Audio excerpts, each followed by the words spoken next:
Halo, kembali lagi bersama saya TP di channel TP46 dan kali ini kita berada di, kita nyebutnya di mana ya?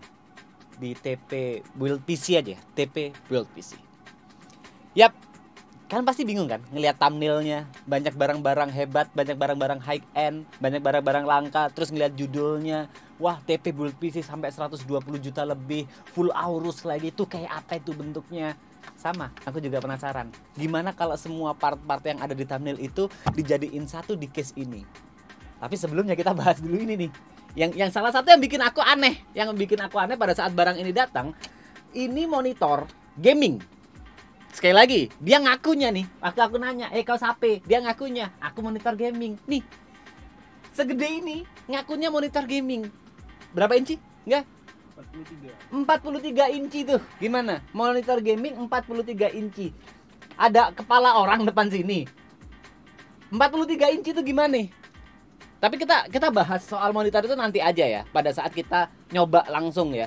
Sekarang kita bahas dulu casingnya ini dulu nih. Kita bahas casing dulu. Ini tipe C700, casing Aorus tipe C700 di mana modelnya robotik, futuristik. Ini ukurannya udah ATX ya, udah di atasnya ATX. Intinya super gede, jarang banget casing yang gedenya kayak gini. Lalu di depannya, yang aku menarik di depannya itu banyak tombol-tombol yang di luar kebiasaan. Ini kayak ada tombol RGB, aku nggak tahu fungsinya apa. Ada tombol mode juga nggak tahu fungsinya apa. Nanti kita coba bareng. Ada tombol fans, di mana di situ ada tombol L sama H, nggak tahu fungsinya apa. Dan jelas ada tombol power. Kalau itu semua casing pasti ada. Dan untuk konektivitasnya ada 4 USB 3.0, lalu ada untuk audio jack mic dan audio jack headphone, lalu ada tombol reset, lalu ada untuk USB Type C, dan ini yang salah satu yang aneh, ada buat HDMI di depan. Biasanya kan HDMI itu masuknya lewat motherboard atau lewat VGA. Ini tapi dari casing. Ini agak aneh juga nih. Jadi dari casingnya aja aku udah aneh. Daripada video ini membosankan, gimana kalau kita main cepet?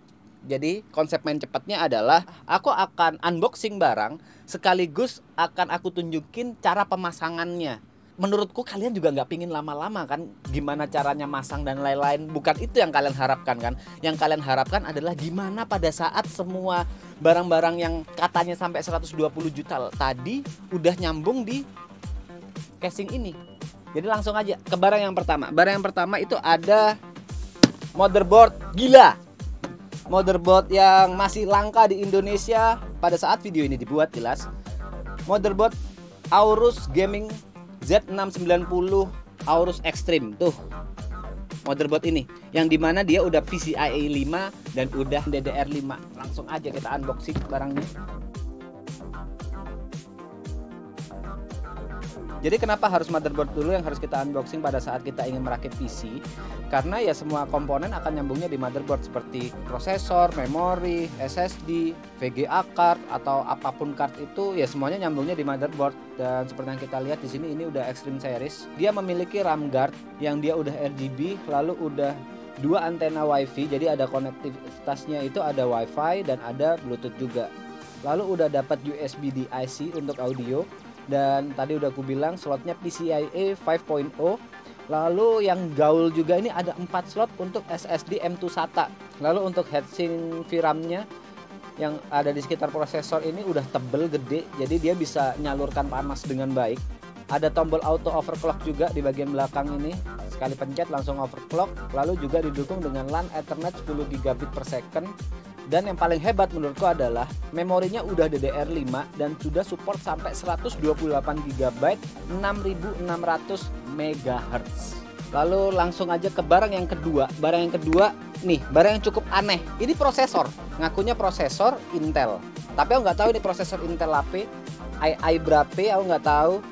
Yang jelas seharusnya prosesor itu kan kecil kan. Ini kenapa boxnya gede? Oh, ternyata ini Intel Core i9 12900K. Wow, setauku ya, 12900K ini produk yang paling tinggi untuk kelas personal. Kita nggak ngomong kelas server, kita nggak ngomong kelas untuk NASA gitu, nggak ya. Untuk kelas personal rumahan aja ya. Ini prosesor yang paling tinggi nih. Nah, cara pasangnya ke motherboard simple. Langsung kita masukkan prosesornya itu ke motherboard.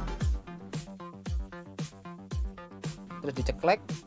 Lalu barang yang ketiga ada Aorus Gen 4 7000S SSD 1 TB.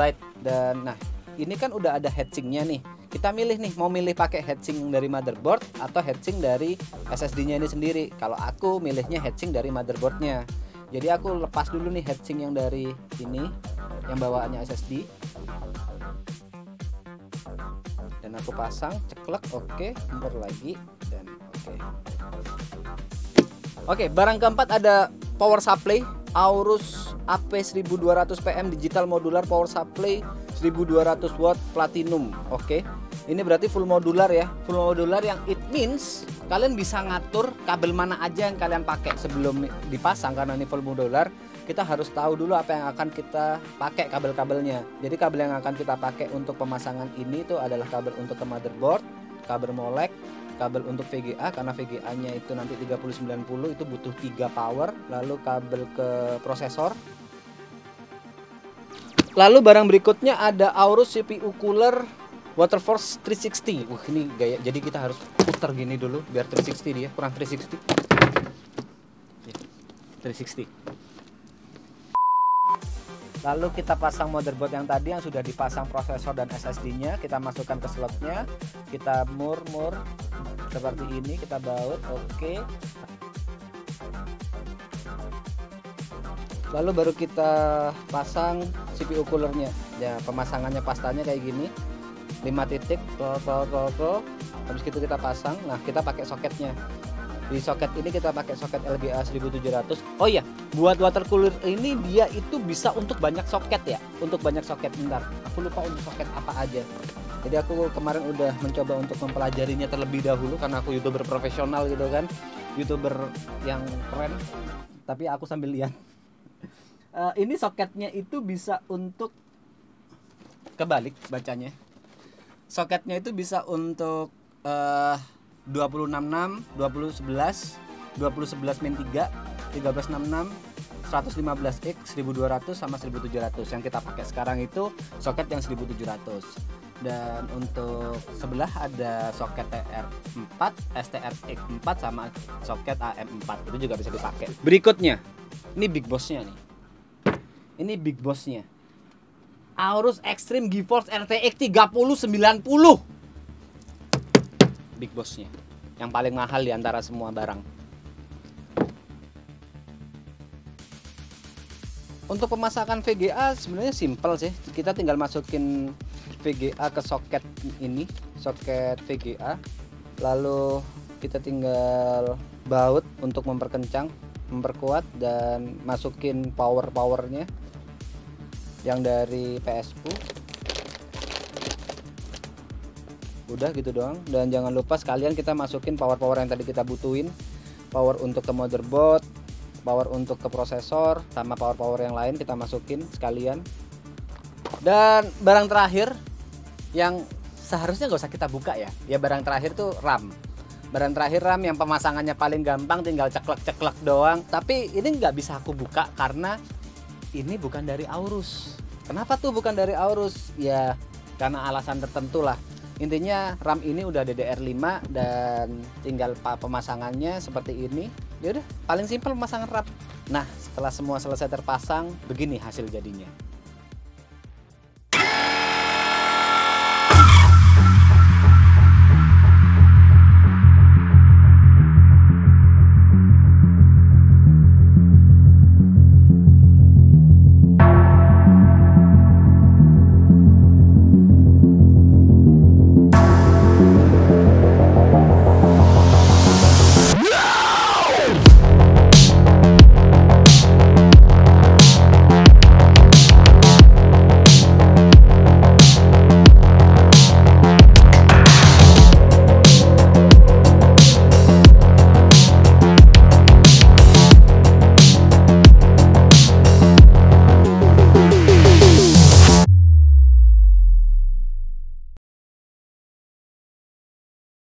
Oke, terus kalau PC-nya udah ke-build 120 juta lebih, terus ngetesnya gimana? Jadi aku sempat ngelihat channel-channel YouTube reviewer sebelum ini, bahkan bener-bener sebelum ini banget. Jadi setelah nge-build, oke, terus kita harus ngapain? Jadi kebanyakan channel-channel YouTube reviewer atau teknologi gitu lah, itu dia ngetesnya ada dua tuh. Yang pertama rendering, dia rendering pakai aplikasi Blender, habis gitu sama Adobe Premiere. Terus ngetes pakai gaming yang berat, rata kanan. Kita ngikut itu aja deh ya. Kita ngikut itu karena aku bener-bener gak tahu kalau kalau ini PC udah mahal. Kalau di logika aku PC mahal ya udah bisa ngelakukan apapun yang aku mau gitu loh. Yang ada di PC ini literally, jujurly, bener-bener semua yang ada di top tier, semua papan atasnya setiap produknya gitu loh. Intel i9-nya nomor 1, motherboardnya paling mahal, VGA-nya paling mahal, casing-nya mahal, yang semuanya udah top tier 1 gitu. Apalagi yang mau kita coba kan? Jadi kita ngikutin itu aja ya. Kita ngikutin channel tech reviewer yang lain. Oh ya, tadi aku lupa. Monitor ini 43 inci, di mana monitor ini lebih gede daripada TV-ku. TV-ku 34 atau 32 inci, dan monitor ini 43 inci yang lebih gede, dan ini monitor gaming.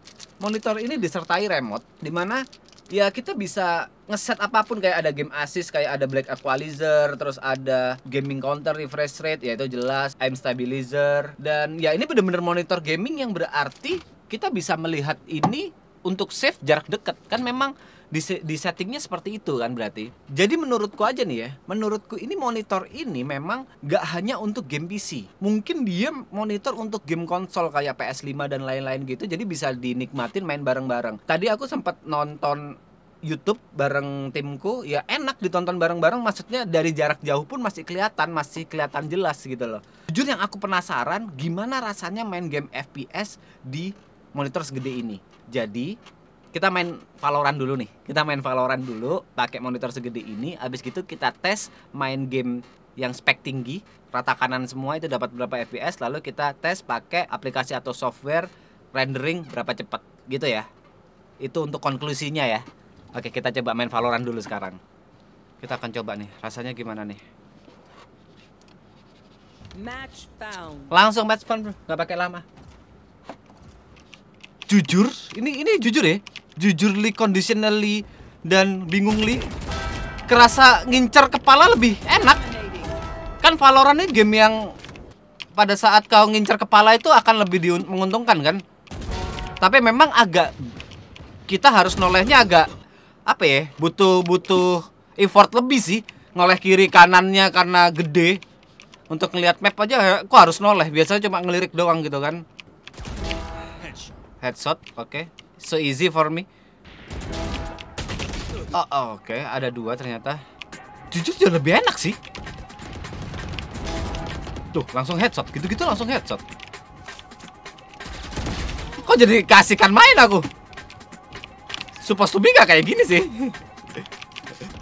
Too easy for TP, bro. Gini rasanya main di monitor gede. FPS dapat rata-rata sekitar 400-an sih. Yo. Kenapa, Mem? Kok mati lampu kayak ini? Aduh. Astagfirullah. Mati kayak ini? Ada yang kepencet kah? Ada yang kepencet? Nggak ada. Bang, coba cek rumah sebelah, Bang. Ini Cek mati. rumah sebelah coba. Mati lampu nggak? Rumah sebelah mati lampu nggak? Rumah Pemadaman sebelah nggak? Hah? Rumah sebelah hidup.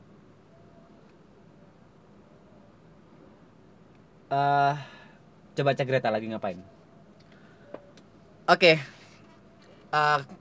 Kayaknya ini keinginan semesta untuk kita harusnya mengakhiri video ini. Aku nggak tahu video ini udah berapa panjang karena supposed to be udah panjang banget video ini. Jadi konklusinya untuk render dan gaming rata kanan FPS berapa aku insert setelah aku pamit aja ya. Jadi kayaknya aku memang udah Mas, harus pamit. Barusan ternyata Mbak Eta ngidupin air dryer, Mas.